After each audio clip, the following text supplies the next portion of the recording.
When you think about mead, what comes to mind? Maybe it's bearded, battle-worn Vikings, fresh off a successful pillage, raising their horns, filled to the brim with sweet but strong honey wine?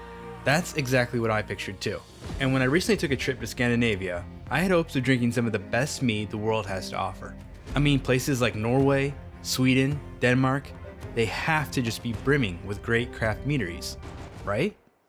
Well, you might be surprised to find that it's most definitely not the case. While I was able to find the rare mead, most of the ones I found were more gimmicky than anything. It seemed the famed Nordic drink of Viking age was near forgotten. Now, I'm sure many homebrewers out there are still making great meads, but it seems like honey wine is much more of a trend here in the US than overseas. But there was one alcoholic drink I did find everywhere, and that was likely because I was there during the holidays. But this word was one I could not escape. Glögg. To an uninitiated American like myself, I was quite perplexed at this word at first. I mean, look at that O. I never even seen one of those. It almost looks like an ancient rune. My interest was piqued, so I had to figure out what was going on. Turns out glögg is akin to what I know as a mulled wine.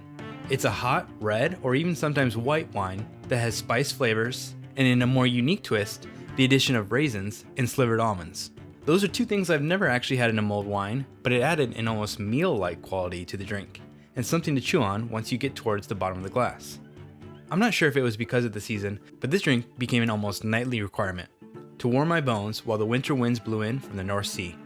And it was during one of these sessions that an idea hit me. Why not combine this more current day drink with one of the olden times to make a glögg-inspired mead? A perfect way to share my love for Scandinavia with all of you and remember a fantastic trip. So as soon as I got back home, I got to work. Now, I'm still pretty new to meads. I just brewed my first real mead last year when I collabed with Golden Hive Mead to make a sizer, half mead, half hard cider.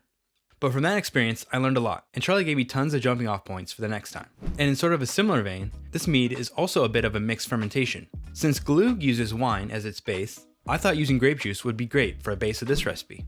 Of course, I needed some honey, so I picked up a couple bottles, and technically those together make this a piment, at least according to the BJCP. And then I needed spices for the mulled aspect. Lastly, I had to find a way to include the raisins and almonds like they used in Scandinavia, but more on that in a second. First, I wanted to incorporate the spices, so I decided to pre-mull them in the grape juice. Putting half the grape juice in a pot, I heated it up on a low simmer, adding some warming spices along the way, like cinnamon sticks, ground clove, a little bit of ginger, and really whatever spices you would normally put into a mulled wine will work here. I didn't have any star anise, but that would be a great addition. I let the spices mull for about 15 minutes, and then I added in the honey. The heat should help it dissolve a little better.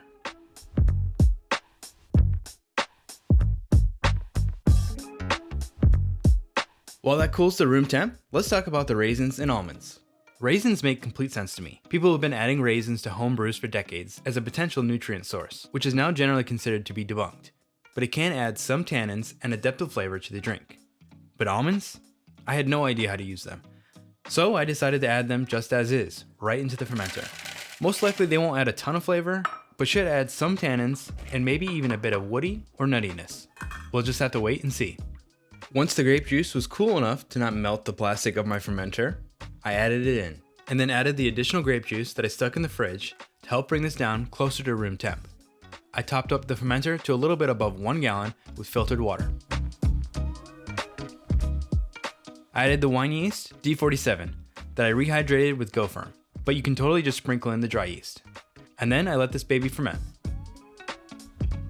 I also decided to do some staggered nutrient additions, where I added a little bit of Fermaid O every day for the first 3 days.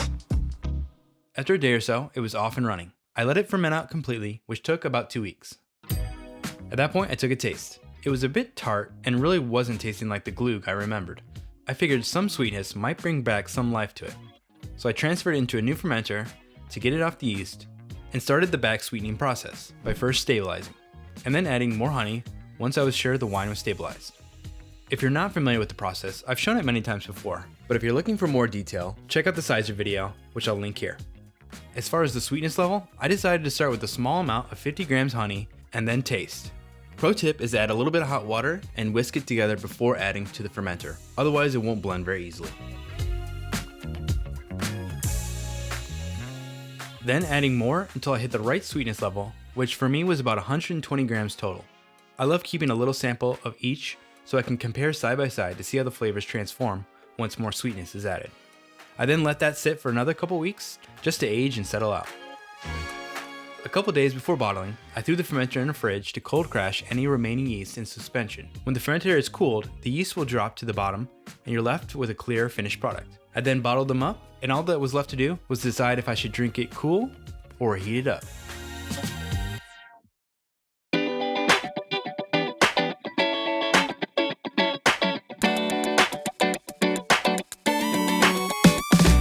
Skål! Cheers to you.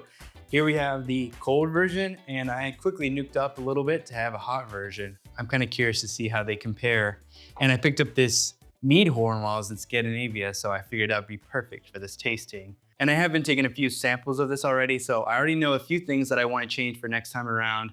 One of which you might notice is the color. It is not quite as grapey as I was hoping for, but it's more gold with a slight pinkish color. So I think next time, instead of adding the filtered water, I would just go full grape juice and hopefully get more of that deep purple color. As far as aromas go, I think they really come to life in the warm version. I can smell the cinnamon, the nutmeg. It just comes a bit more life when it's heated up. In the cold version, all those notes kind of become muted. I'm getting it just barely, but it's not really that noticeable. But the real thing that matters is how does it taste? So, skål. So something happened between the stage of backsweetening and now, and I think that was a little bit of re-fermentation. Either my Camden tablet was a little too old or something, or I just didn't stabilize long enough, because this is considerably more drier than I remember it. And not only that, when I opened the bottle for the first time, it gave a little bit of a hiss, you know what I'm saying? A little effervescence, which isn't a bad thing. I mean, the bottles that I use at least are for fermentation, so they're meant to hold some pressure. It's just not exactly what I was hoping for in this. It lost some of the sweetness, which made, I think it tastes more like the glögg that I remembered. Not a complete bust, but a bit of a bummer, but I'm still gonna enjoy this because it still tastes good. It's just a little bit more dry. So if you like dry meats, this would be right up your alley. And I think this came in at just above 9.5%. So it definitely has a bit of a kick, but what I'm curious to see is how the cold version compares to the hot version. I really like that. That is really good. I think the heat really just awoken those warming spices and makes this much more like the glögg and mulled wine that I remember, and just makes it way more enjoyable. It's almost like having a mulled wine ready to go, just needs a little heat. So some lessons learned here. I definitely wanna redo this recipe at some point. I'll be adding a lot more grape juice, not so much water so I can hit the color. I might even up the spices a bit to really make those flavors come home. I don't know really what the raisins and almonds added. I think I might not add them next time, but I'll have to do a side-by-side comparison to see. I think the big lesson I learned is to double check your ingredients. I've had those Camden tablets for years probably, and I've seen other YouTubers talk about how Camden can actually go bad if you don't use it. So maybe check yours, get rid of the old ones, get some new ones so you don't have the same issue that I had.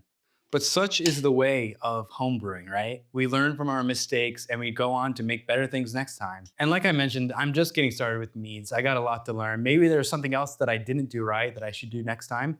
Be sure to let me know in the comments. I'm gonna keep experimenting with meads, hopefully perfect this recipe. And if I do, I'll let you know.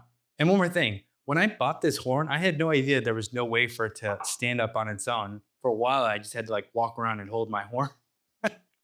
So for a while, I just had to walk around and hold this until I finished drinking it. That's why I decided to go ahead and 3D print my own stand for a mead horn. So I'm gonna leave a link.